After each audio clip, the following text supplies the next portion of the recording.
Então, boa noite a todos, sejam todos muito bem-vindos.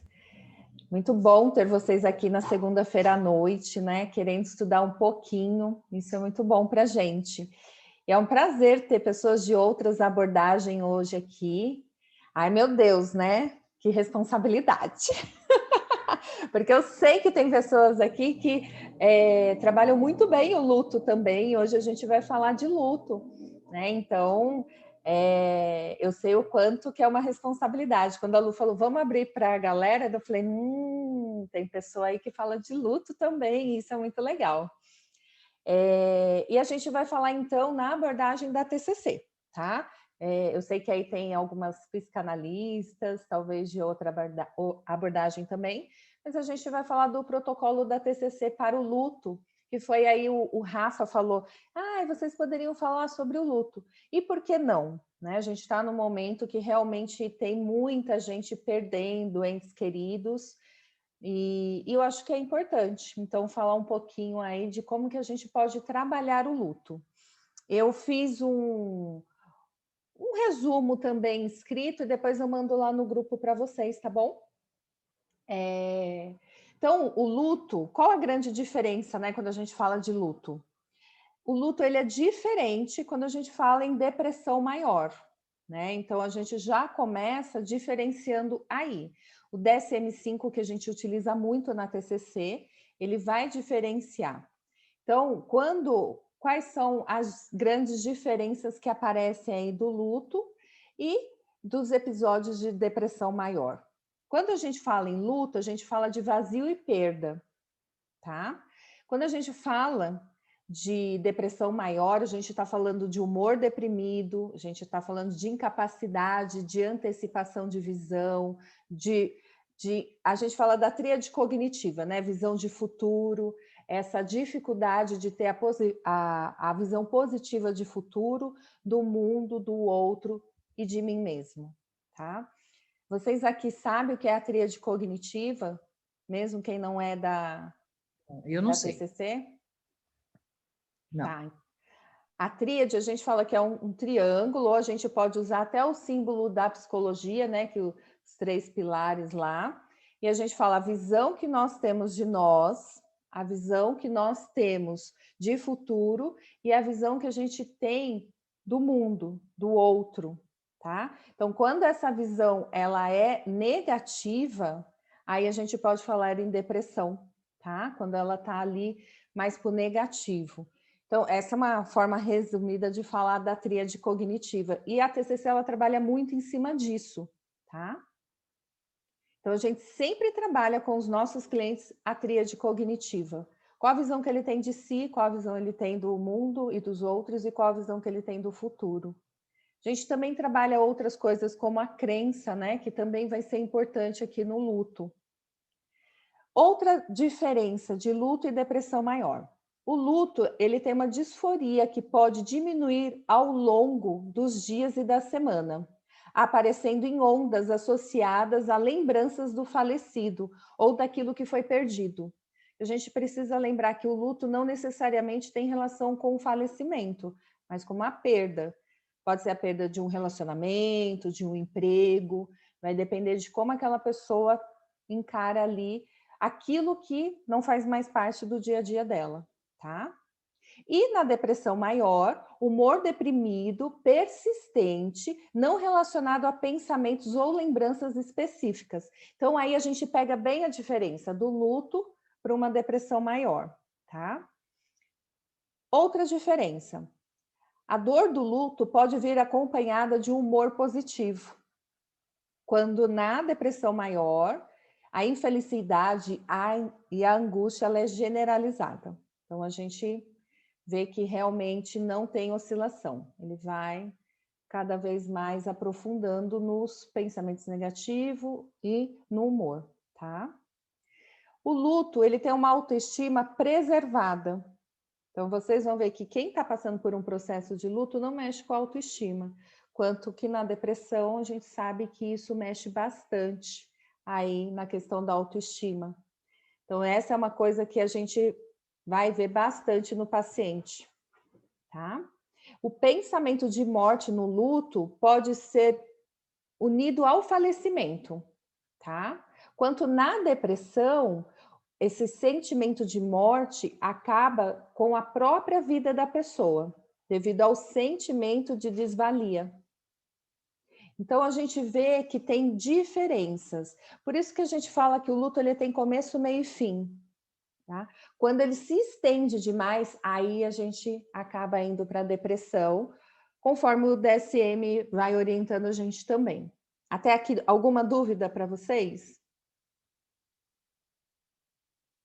O DSM, ele mudou, né, o DSM-5, e ele acabou deixando a fase do luto mais curta, o que às vezes a gente fala assim, poxa vida, né? Eu tenho paciente que às vezes vive o luto 1, 2, 3 anos. Então, aqui é o grande divisor de águas que a gente precisa investigar. É luto ou é depressão? E aí, uma boa psicoeducação é que vai conseguir diferenciar isso nos nossos clientes, nossos pacientes, tá? Porque a Lu sabe até, né, Lu? Se o paciente ele fica muito ali preso em algumas fases do luto, a gente vai ter que investigar. Então, um dos processos que a gente fala, qual o protocolo de luto? Na TCC são 12 sessões. Se tiver ideação suicida, a gente vai aumentar isso para 14 sessões.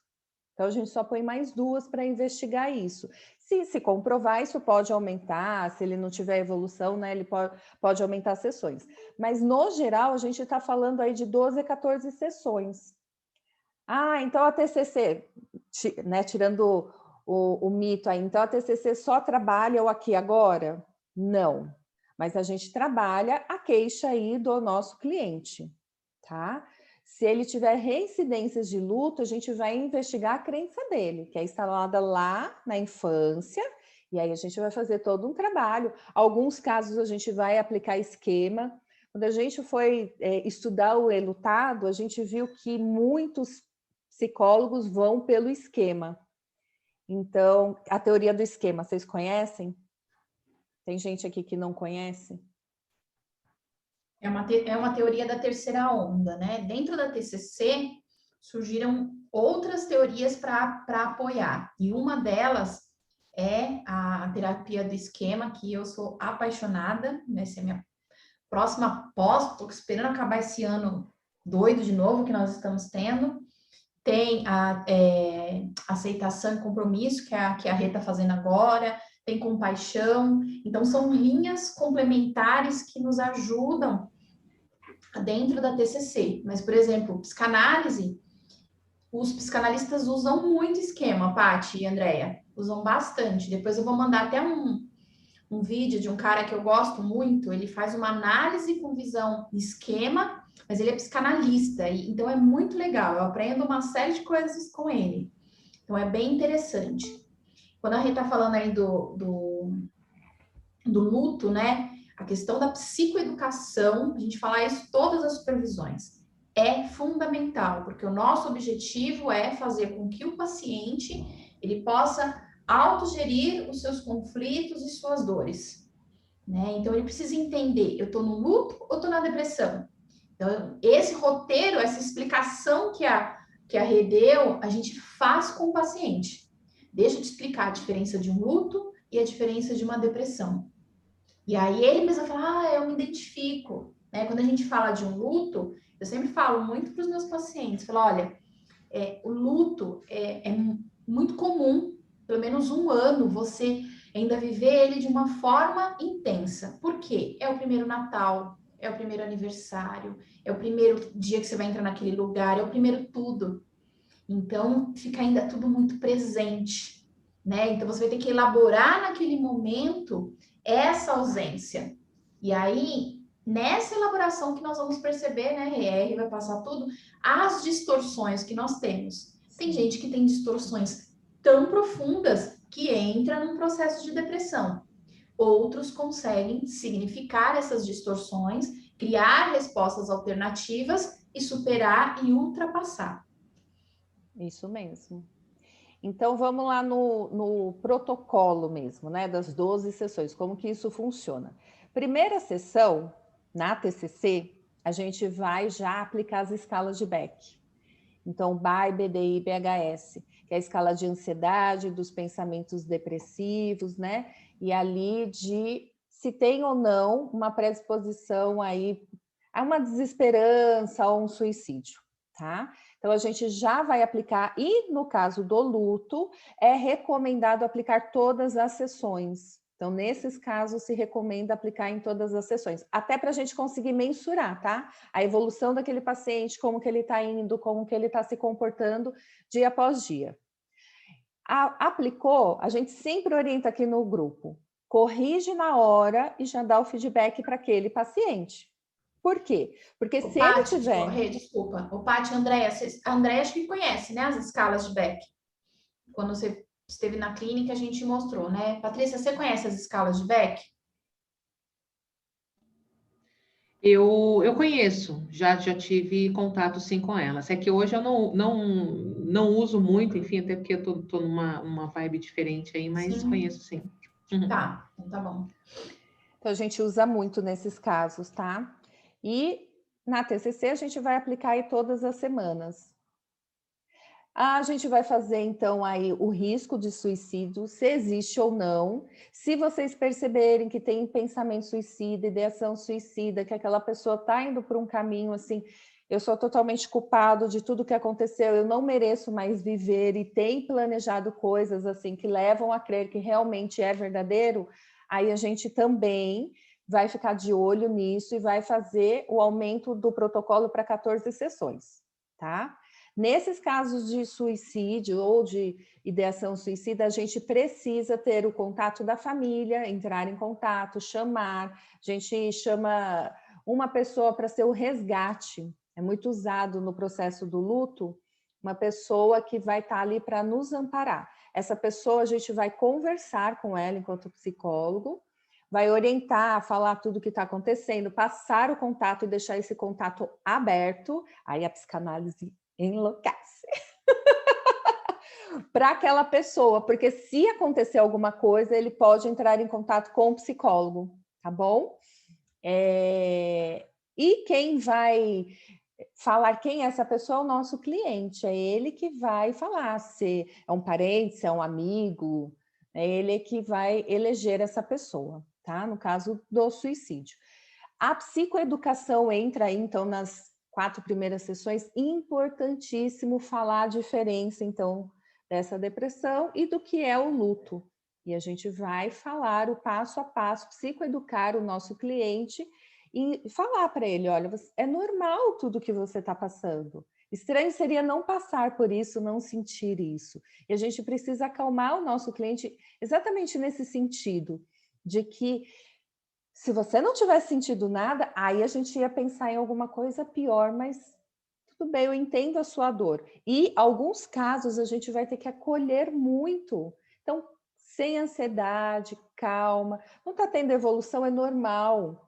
Ter recaída no processo de luto é normal. Às vezes a gente aplica uma escala, o BHS tá ok, na semana seguinte dá alto. E aí você vê que de repente foi aniversário daquela pessoa, ou no caso perdeu o emprego, aquela pessoa foi fazer a rescisão, encontrou algumas pessoas ali que trabalhavam junto, aquele chefe que de repente não era legal. Então é normal, a gente precisa entender o contexto e ver o que aconteceu. Se está dentro do esperado, porque aconteceu alguma situação, ok, vamos continuar, tá? Nessa parte também de uma 4ª sessão, é importante ajudar ele a reconhecer essa perda, né? A gente, perder, ninguém gosta de perder, ainda mais quando a gente fala de bem, né? Porque tem pessoas que passam pelo processo de luto também porque perdeu alguma renda, porque perdeu um carro. Eu nunca vou esquecer de um estudo de caso que eu fiz uma vez, que a menina entrou num processo de luto porque o cabeleireiro, é legal falar disso agora, porque eu cortei o cabelo, né? Cortou mais do que deveria. E ela entrou num processo de luto por conta disso. E foi bem interessante, porque às vezes o que é importante para mim, o que é precioso para mim, aí a aceitação e o compromisso, ela fala isso dos valores como ninguém, né? Eu acho que é bem legal. Eu já falei aqui no grupo como é importante a gente conhecer essas outras terapias. Dependendo do meu valor, aquilo pode me levar num processo de luto.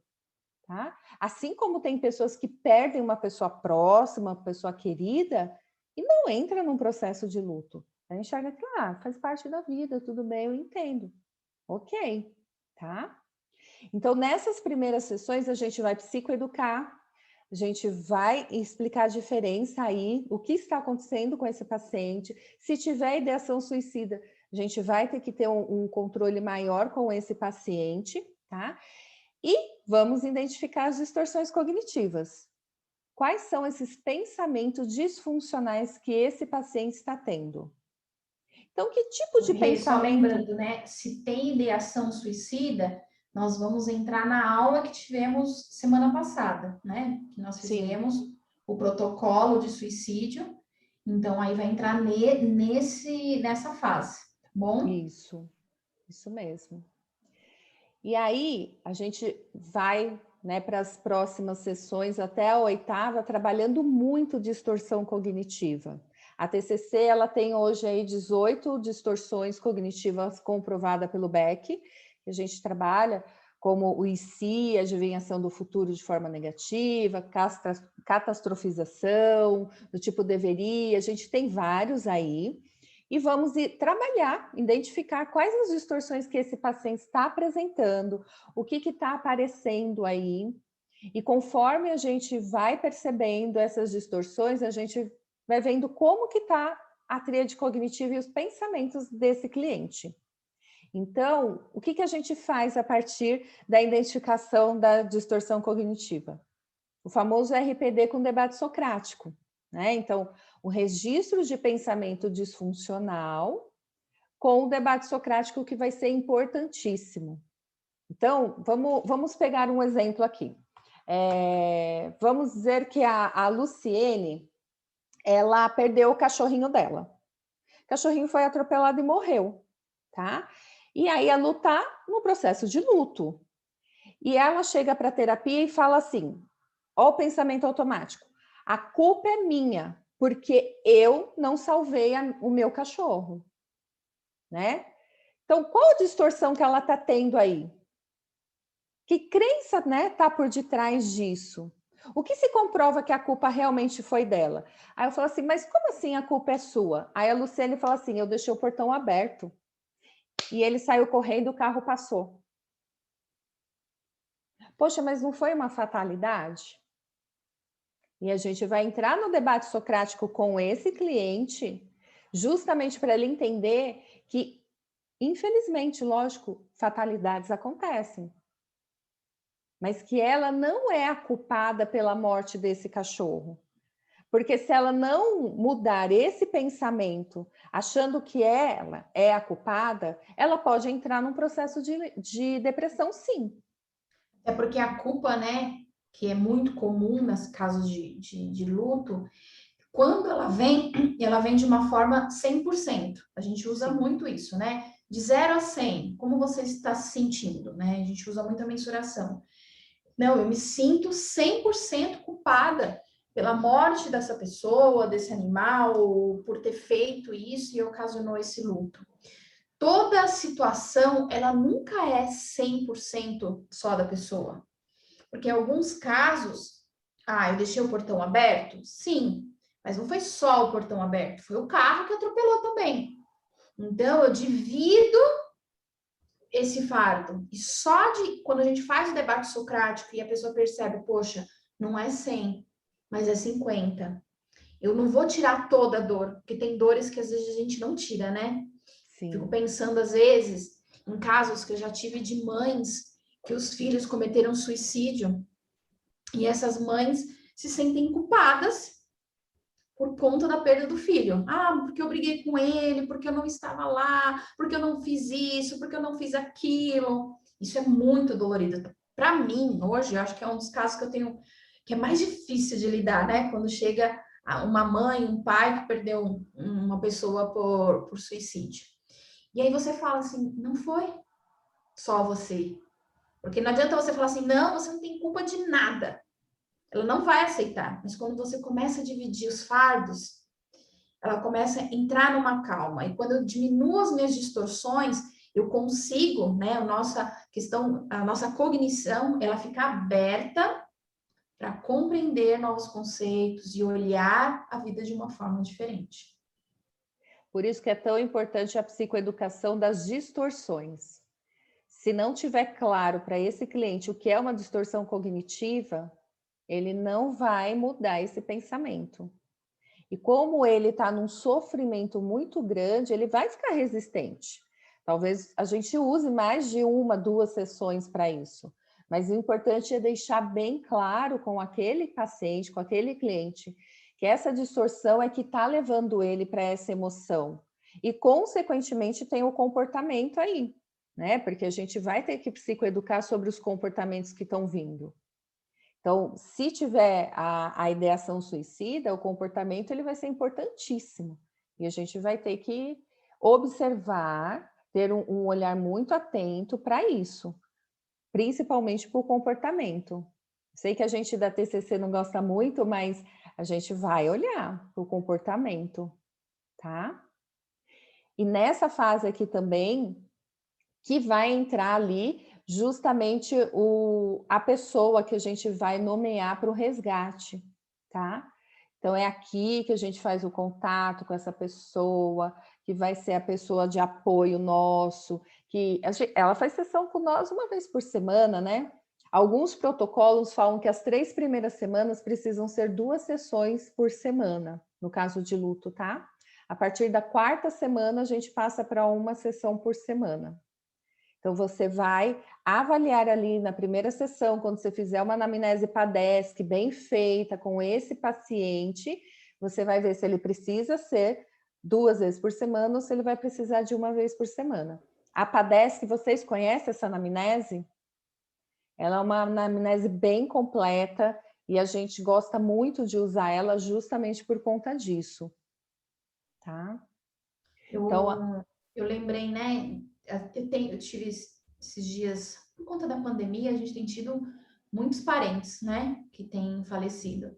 Então, os casos de luto têm exigido um acompanhamento de alguns casos quase que diário, não sessões diárias, mas eu tenho falado com os pacientes diariamente, que são esses casos que a pessoa está numa dor tão infinita, né, para ela, que aí o processo terapêutico ali acaba sendo muito forte.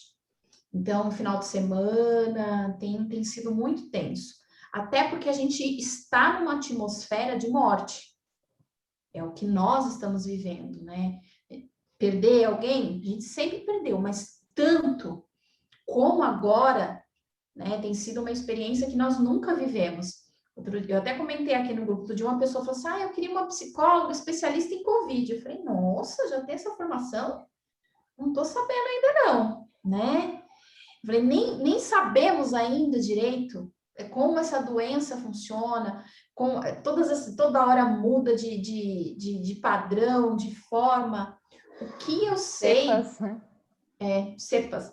O que eu sei é que tem dor. O que eu sei é que as pessoas estão assombradas com a possibilidade de morrer ou de alguém morrer. Então, a quantidade de distorções que estão envolvidas neste contexto, além da dor de perder alguém, é muito grande. E aí a gente está falando de uma questão política, de saúde, financeira, religiosa. Olha só quantos contextos que a gente vai ter que investigar qual é o contexto mais forte dentro daquele paciente, dentro da história dele, para a partir daí a gente enxergar as distorções e tratar uma por uma. Distorção por distorção. Então, vão ser muitos RPDs. Paty, depois a gente posta lá no grupo um modelo de um RPD. RPD é o registro, onde ele coloca lá a situação, o que ele pensou, o que ele sentiu, né? Ele identifica qual foi a distorção que ele teve E aí ele tem que encontrar uma resposta alternativa para melhorar essa distorção.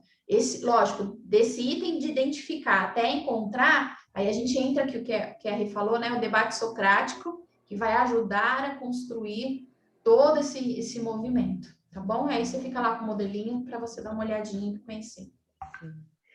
Nesse processo, é extremamente importante aí ter a família nos apoiando no processo. Então, a gente vai chamar os membros da família, se essa pessoa mora com alguém, se essa pessoa mora sozinha, quem seria essa pessoa de apoio, então a gente chama, conversar sobre os papéis, sobre distribuição aí desses papéis é importante. Então, chamar a família, conversar com essa família vai ser importante nesse processo para a elaboração desse luto. Tá? Então, abrimos uma sessão para conversar com membros da família. Mesmo se for o caso, como eu falei aqui, um exemplo, né, da Lu que perdeu o cachorrinho. Mesmo nesse caso, se ela estiver no processo de luto, a gente chama as pessoas da família. No caso da Lu, eu ia chamar o marido dela, eu ia chamar a filha dela, ia psicoeducar. Mesmo que eles não estivessem no mesmo processo, ela está nesse processo. Então, a gente ensina essa família e pede ajuda para essa família. O que você pode fazer para ajudar? Olha, nesse momento ela está com medo de dirigir. Quem pode dirigir para ela? Quem pode auxiliar ela no supermercado? Quem pode auxiliar ela para ir fazer alguma coisa fora de casa? Quem pode acompanhar nesse momento? Uma bengala? Não, é só uma ajuda nesse momento. Então, a família é extremamente importante. Os casos de pessoas que moram sozinhas ficam mais complicados, bem mais complicado, mas não é impossível também, tá? Então, vai ser importante. E aí, quando a gente vai para as últimas 4 sessões, a gente vai priorizar aí a readaptação de uma vida social para essa pessoa. Então, a gente vai criar com ela, aqui na TCC a gente sempre fala isso, de objetivos de curto, médio e longo prazo. E juntos vamos criar essa possibilidade. Vamos voltando, vamos ter uma vida, vamos fazer coisas para você, sugerir então coisas como uma atividade física, meditação, o que ela pode fazer por ela. Se essa pessoa trabalha, como ela se sente de repente voltar alguns dias, se tiver essa possibilidade, né? Não todos os dias, mas alguns dias da semana. Se ela se sente confortável, voltar para as rotinas. E junto com o terapeuta vai criar toda essa possibilidade. Curto prazo, médio prazo e longo prazo, tá? Então, é legal, é importante para essa pessoa ver que ela precisa ter objetivos de futuro, né? E esse objetivo, esse pensamento para o futuro é que vai fazer ela voltar a ter esperança. E a esperança no processo de luto é muito importante, tá? A gente faz aí o investimento de novos objetivos, né? Não só aqueles que ela precisa retomar, mas possibilidades novas. Agora, em época de Covid, como a Lu falou, as pessoas... A fala é, eu queria voltar a ser quem eu era.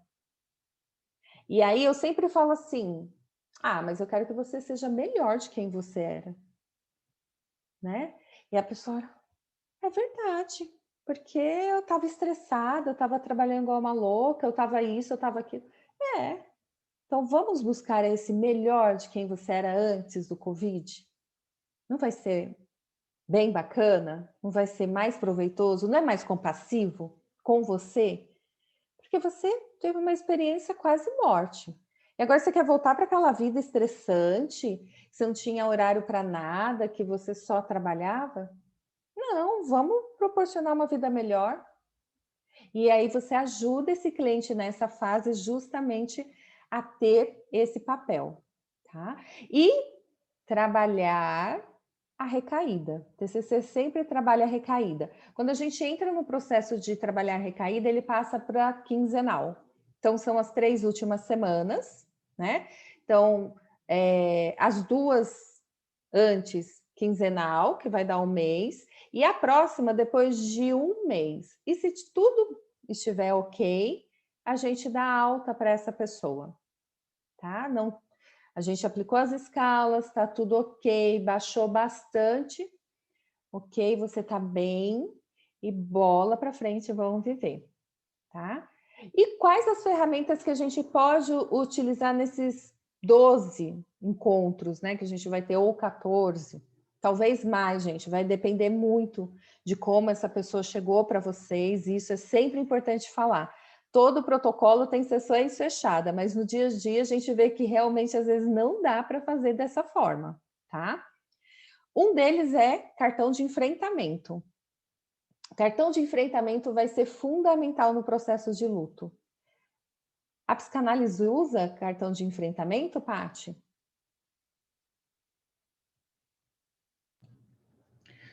Desconheço, não sei. Depois eu tenho uma pergunta para te fazer, tá? Tá. O cartão de enfrentamento, então vamos falar que a Lu perdeu o cachorrinho novamente. Então, a gente pode fazer ele de várias formas. A gente pode fazer ele escrito, realmente ser um cartãozinho, um papelzinho que eu carrego comigo. Ele pode ser um post-it que eu deixo assim no meu notebook colado. Ele pode ser a tela do meu celular, aonde for mais fácil e dependendo de como que é esse cliente. Tem cliente que gosta muito daquela coisa, eu gosto de livro. Então, se eu gosto de livro, eu compro ele físico, eu gosto do cheiro, eu gosto das folhas, eu gosto de anotar. Os jovens, eles não compram, é tudo digital, né? Então, vai depender muito do estilo do nosso cliente, como vai ser o cartão de enfrentamento. Mas em cima do cachorrinho que a Lu perdeu, a gente pode falar assim, fala um aí, Lu.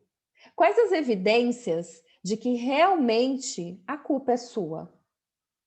Eu não tenho evidência real de que a culpa do meu cachorro ter morrido é minha.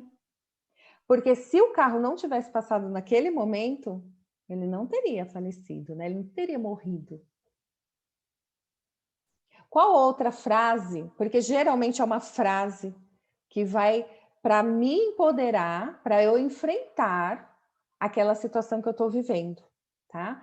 E às vezes não precisa ser só uma frase, pode ser uma música, pode ser uma imagem, tá? Algo Então, assim, significativo, né? A algo gente sempre usa o significativo. cartão de enfrentamento nessa questão do luto. Aí a gente vai colocar frases, coisas específicas que ajude a pessoa a seguir em frente, porque o luto é querer sofrer ou morrer junto com aquele que se foi. Então, o objetivo é seguir em frente. Então, o que, que vai te levar? Né? Mas em outros contextos, eu também já contei aqui que no começo estava aprendendo ainda um pouco sobre a teoria, estava nessa transição de psicanálise para TCC, fazendo a mudança, e aí eu percebia que eu precisava melhorar algumas técnicas minhas dentro do contexto. Aí terminava a sessão, eu falava, poxa vida, Luciane, você não aplicou isso. E aí, o que que eu fiz? Dentro de uma caixinha lá, que fica as coisas do consultório, eu coloquei um post-it amarelo, que tinha uma palavrinha só. E aí que ninguém nem entendia o significado. Aí o paciente fica na frente, né, do lado da caixinha. Toda vez que eu olhava aquele post-it amarelo, eu lembrava, Ceni, usa essa técnica, faz dessa forma. E aí eu terminava a sessão Cartão muito de mais tranquila. enfrentamento da Lu. Era meu cartão de enfrentamento. Um cartão de enfrentamento com uma criança. Ah, lá. Eu uso para falar mais baixo, porque com as sessões online, a gente fala você mais tende a alto. falar mais alto, né? Então, eu coloco meu bilhetinho de que eu tenho que diminuir a voz aqui, ó, para eu ficar lembrando.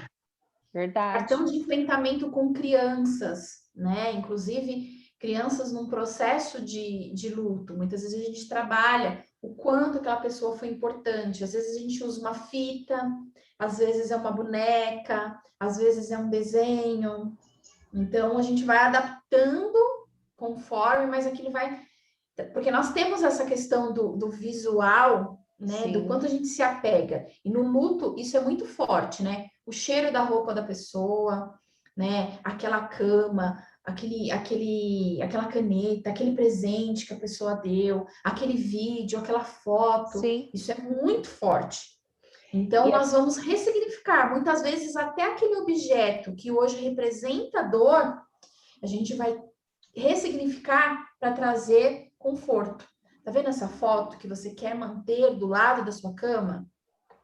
Né? E se você der um novo significado? Qual o novo significado que te deixa mais confortável que você pode dar? Sim. Então, ela vai construir esse significado, né? A gente não vai dar o significado para ela.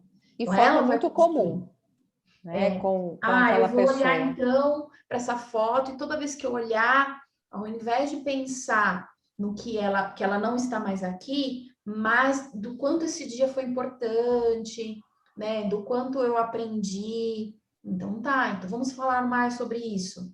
E aí a gente vai trabalhando até isso ficar fortalecido. E é o que a Rê falou.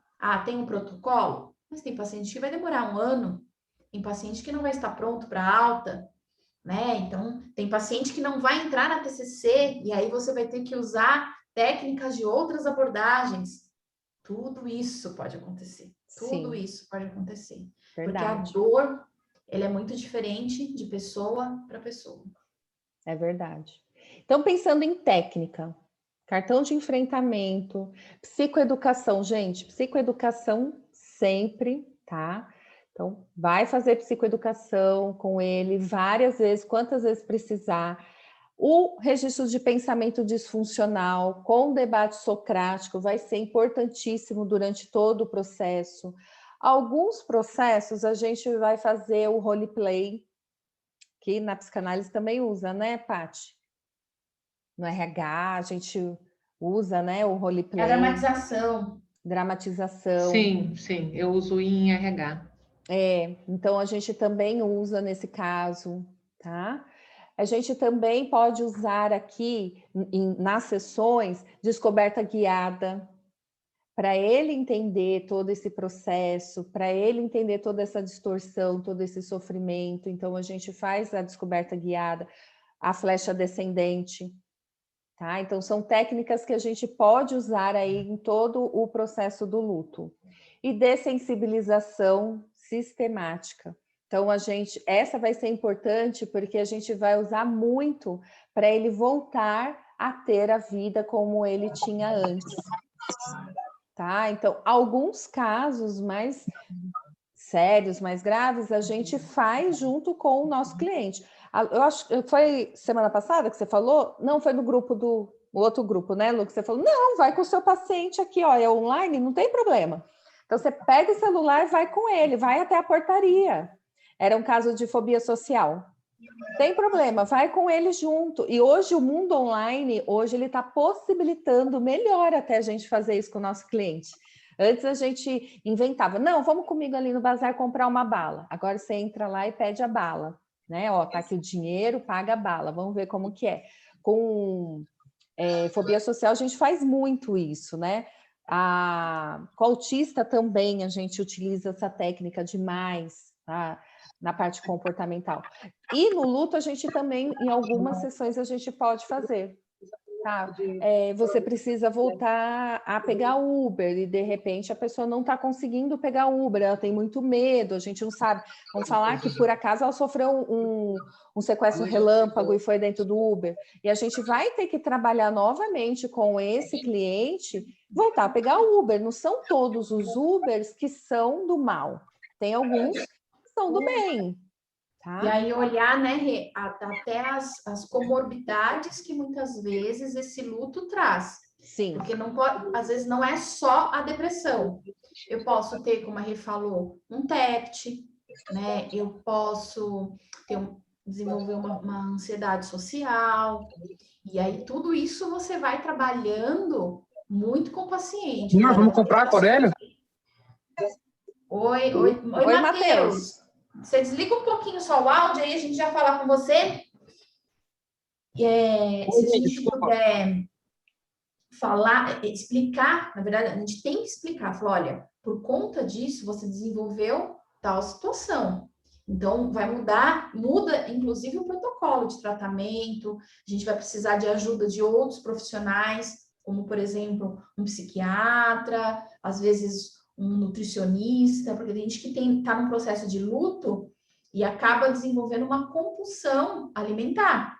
Sim. Então, olha só quantas coisas podem acontecer. Então, não trabalhar sozinho.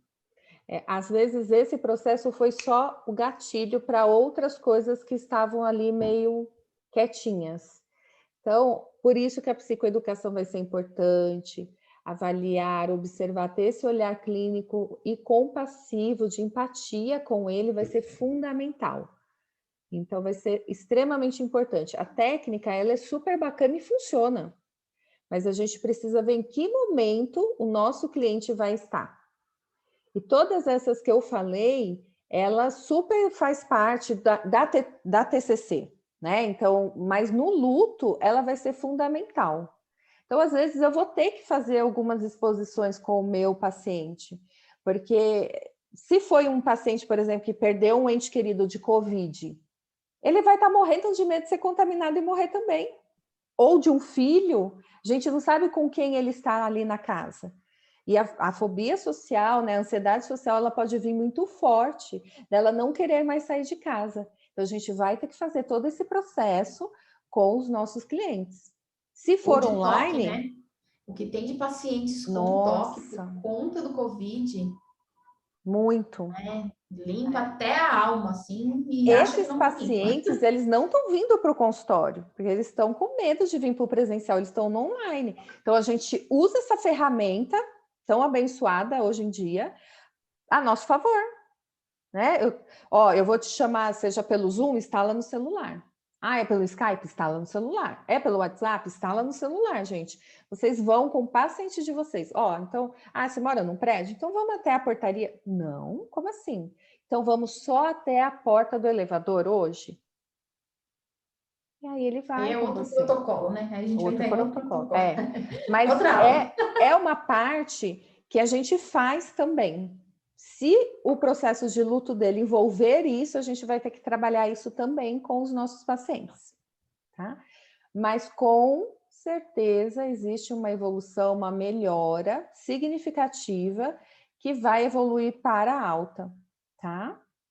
E ele, lógico, se não tiver comorbidade, é notório e ele vai bem. Se tiver comorbidade, vai demorar mais, como a gente falou aqui, tá bom? E aí, dúvidas? Vamos abrir aí para perguntinhas. E se quiser parar de gravar, aí a gente... Tá. Eu quero.